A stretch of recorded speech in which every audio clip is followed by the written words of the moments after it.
बेटे सवाल के अंदर ना वो क्वालिटी अगर है, कभी कभी सवाल आपको दिखेगा मुश्किल दिखेगा लेकिन आसान है, कभी कभी आसान दिखेगा लेकिन मुश्किल है। वो दोनों कंडीशन में आपके सामने लेके आया हूँ। सवाल दिखेगा आपको, मुश्किल दिखेगा, आसान है, आसान दिखेगा, मुश्किल है, वैरायटी है। आप लास्ट तक बने रहिएगा, बहुत मजा आने वाला है। ये सवाल जो आपके सामने है यहाँ पे तो आपको दिख रहा होगा जैसी सवाल की प्रकृति है, आप उसी हिसाब से आपको हल करना है। तो यहाँ पर तो उतनी ज़्यादा डिफिकल्टी नहीं है, एक बार ध्यान से समझना। लेकिन लास्ट वाला सवाल और इसके आगे वाला सवाल एकदम बेहतरीन है, एक बार ध्यान से देखिएगा। आप एक बार समझना कि हमें बोर्ड मास का ख्याल तो रखना ही पड़ता है, सही है। बोर्ड मास का ख्याल हर हाल में रखना पड़ता है, और बोर्ड मास का जब हम ख्याल रखते हैं ना तो उस कंडीशन पे यहाँ पे आप एक बार धीरे से समझ लेना, क्योंकि हर बार हम इसकी चर्चा करते हैं बोर्ड मास की, तो यहाँ भी कर लेते हैं क्योंकि बहुत बार नए लोगों को वीडियो मिल जाती है। तो इसको लाइन ब्रैकेट बोलते हैं, और सबसे छोटा ब्रैकेट, फिर मझला ब्रैकेट, और फिर बड़ा ब्रैकेट, ऐसे करके हम सॉल्व करते हैं। फिर ऑफ का नंबर आता है, ऑफ का या फिर का, ये दोनों सही है। का इसका मतलब भी गुणा ही होता है। डिवाइड का नंबर आता है, और उसके बाद मल्टीप्लाई का नंबर आता है, उसके बाद जोड़ का, और सबसे लास्ट में जो हम कार्य करने वाले होते हैं ना वो घटाव वाला कार्य करने वाले होते हैं। तो यहाँ पे ना एक चीज एक बार बड़े ध्यान से समझना कि सबसे पहले आप किसको करोगे यहाँ पे।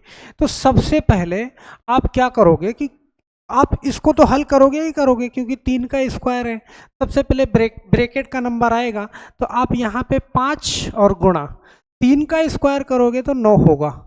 लेकिन ये ब्रैकेट के अंदर है और भाग में क्या है जी, 3 है। ओके, अब आप इसको बड़ी आसानी से कर सकते हो। 5 9 45, और 45 भाग में क्या 3।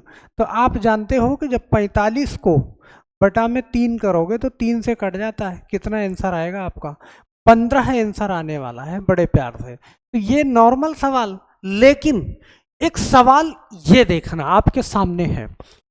इस सवाल को आप देखोगे ना आपको लगेगा कि यार अजीब सा सवाल है, किस तरीके से इसको लगाऊं मैं, सही है। क्योंकि 8 कॉमन में है, 8 का इसके साथ में गुणा कराऊंगा तो नंबर बड़ा हो जाएगा, और नंबर बड़ा हो जाएगा तो फिर मुझे डिफिकल्टी आएगी, क्योंकि 8 त्रिक 24 लगभग ये ज़्यादा हो जाएगा, सही है। और फिर उसका क्यूब करने में मुश्किल आएगी। यहाँ पे एक बार इस सवाल को बड़े ध्यान से देखना और लगाने की कोशिश करना, बहुत इत्मीनान से आप इसको लगा पाओगे, सही है। कैसे करेंगे हम एक बार, सही है। अब यहाँ पे इस चीज़ को देखना बड़े ध्यान से, इस चीज़ को देखना, मैं इसको लगाने जा रहा हूँ। यहाँ पे ना आप ऐसे कर लो, एक ऐसे कर लो इसको कि मैं इसको ऐसे लिख सकता हूँ कि 2, सही है, 2 और ब्रैकेट के अंदर या ये 3, सही है, 3.75 और इस तरीके से, सही है। और मैं कर दूं इस पूरे का क्यूब कर दूं और +1 कर दूं। ओके, क्यों मैंने पूरे का क्यूब किया, पूरे का क्यूब लगाया क्योंकि इस 2 का क्यूब कर दिया, ये कंडीशन बनी इस जगह पे, सही है। मतलब जस्ट इतनी सी बात मुझे आपको समझाना है कि इस 2 का क्यूब करोगे तो ये 8, इसको भी मैंने अंदर ले लिया, सही है, और अंदर ले लिया।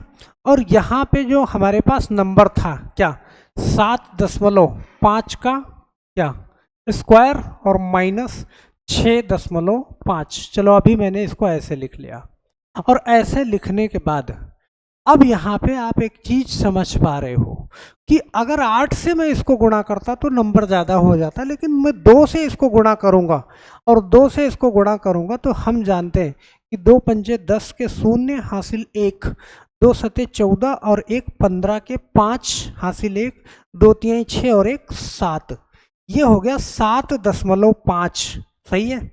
अब लास्ट में 0 है तो मैं 0 लगाऊं या ना लगाऊं, क्योंकि दशमलव के बाद अगर कोई अंक है उसके बाद 0 है तो कोई मतलब विशेष नहीं बनता। तो ये है, इसका मतलब ये हो गया, ये 7.5 का क्यूब, ऐसे लिख पाएंगे इसको।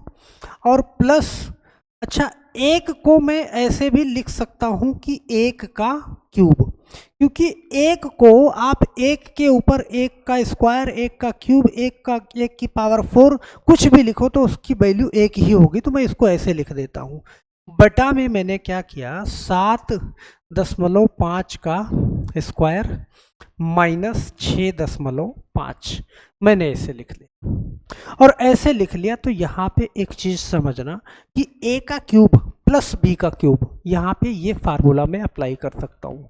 और a का क्यूब, ध्यान देना, a का क्यूब प्लस b का क्यूब आप जानते हो कि एक ब्रैकेट के अंदर a प्लस b हो जाएगा और एक ब्रैकेट के अंदर a स्क्वायर माइनस ab और प्लस b स्क्वायर ये हो जाएगा। सही है, और ये हो जाएगा तो आप बड़े इत्मीनान से इस चीज़ को, सही है, यहाँ पे, अच्छा चलो मैं ये फार्मूला थोड़ा सा मैं ऊपर लिख देता हूँ, ओके, और इसी पेज पे हल करने की कोशिश करता हूँ सवाल को, क्योंकि सामने रहेगा तो आपको समझ में आएगी बात। चलो ओके, यहाँ पे ध्यान से समझना इस सवाल को। a का क्यूब मैं छोटा छोटा लिखता हूँ, a का क्यूब हाँ छोटा लिखता हूँ कि इसी पेज पे पूरी बात आ जाए। चलो तो एक बार ध्यान से समझना कि a का क्यूब प्लस b का क्यूब बराबर a प्लस b और एक ब्रैकेट के अंदर a स्क्वायर प्लस चलो b स्क्वायर, या फिर पहले मैं ए माइनस ए भी लिख लूँ, कुछ भी लिख सकते हो आप अपने सुविधानुसार। सही है, ए स्क्वायर प्लस बी स्क्वायर भी लिख सकते हो, माइनस ए बी और प्लस बी स्क्वायर। तो इस तरीके से लोगों का लिखना होता है कि कन्फ्यूजन ना पैदा हो। तो यहाँ पे मैंने इस चीज़ को ऐसे लिख दिया, ओके, और ऐसे लिख दिया। तो बड़े ध्यान से समझना कि इस चीज़ को मैं यहाँ पे लेके आने वाला हूँ, यहाँ पे ये सही है 7.5 का क्यूब और प्लस 1 का क्यूब।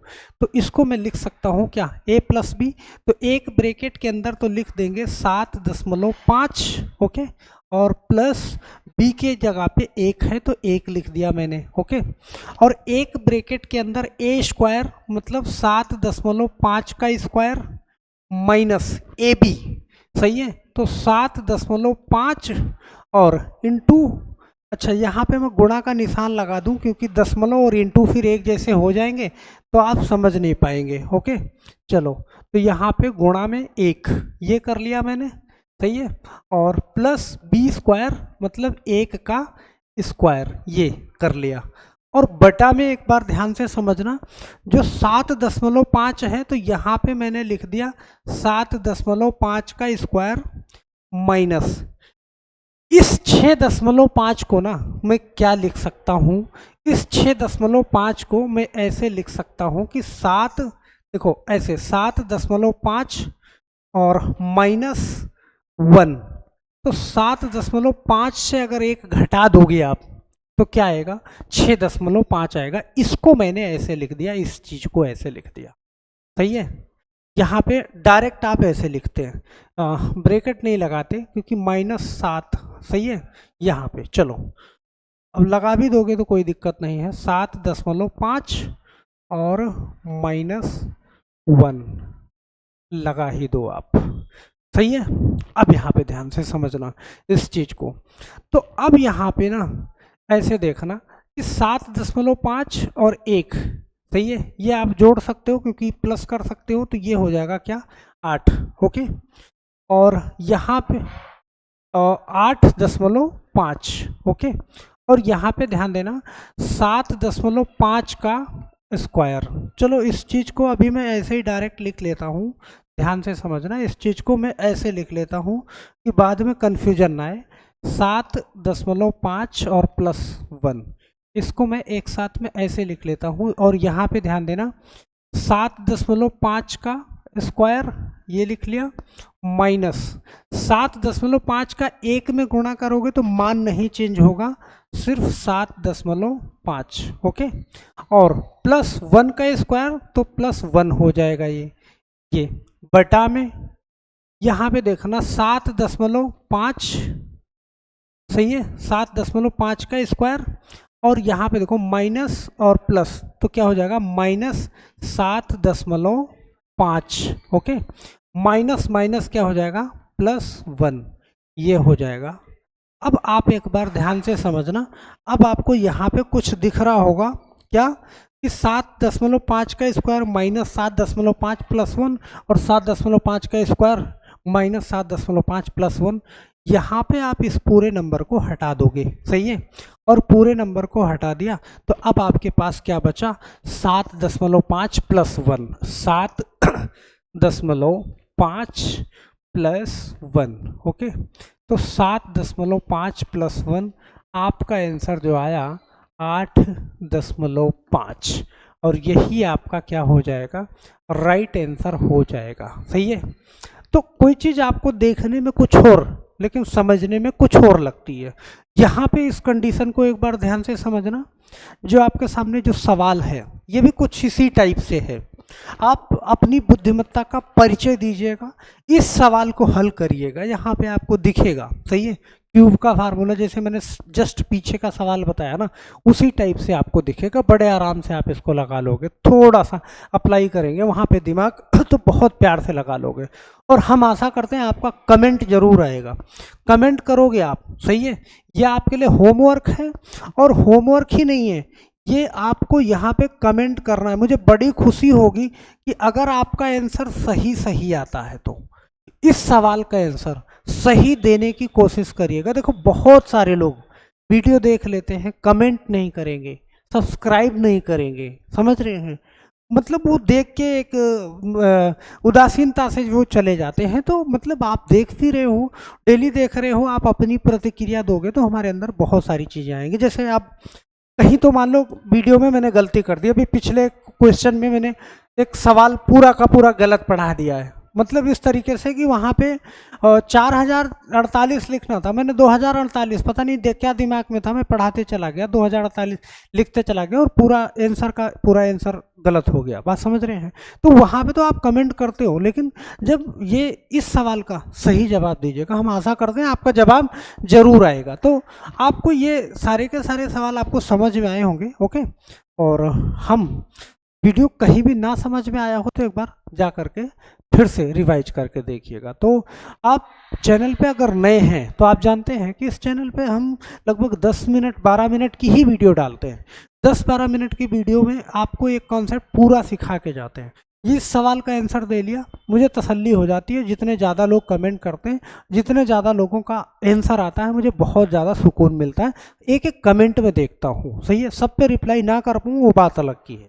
तो हम आशा करते हैं आपका कमेंट जरूर आएगा। अगर चैनल पे नए हैं तो चैनल को सब्सक्राइब जरूर करिएगा, जाते जाते लाइक करिएगा, और ध्यान दीजिएगा पिछली मैंने बहुत सारी वीडियो एकदम बेहतरीन वीडियो डाल रखी है, उन वीडियो को जा करके देखिएगा जरूर। तो बस आज के लिए सिर्फ इतना ही, मिलते हैं हम नेक्स्ट वीडियो में, तब तक के लिए आप सभी लोगों का बहुत बहुत धन्यवाद। जय हिंद।